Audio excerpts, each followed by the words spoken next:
In this video, I'm going to show you how to replace your hood lift support on your Mini Cooper. It's located under the hood.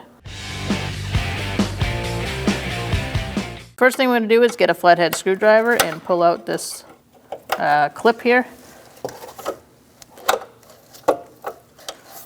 Just another note, you do want to support the hood with something. I have a pry bar here to hold it up. I'm just going to slide that up. Sometimes they stay, sometimes they don't.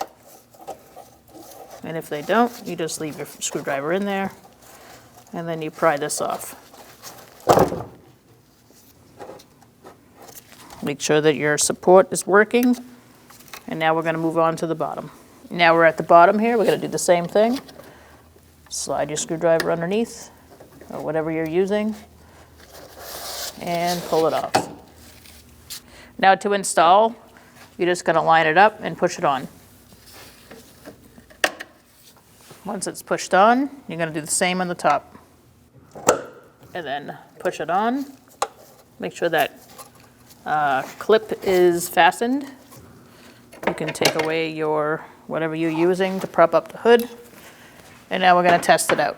All right, so let's check it out. We're good to go. When only the best will do, demand TRQ. The only company that lets you view before you do. TRQ is committed to offering the highest quality aftermarket auto parts that are engineered for peace of mind. Thanks for using and viewing with TRQ.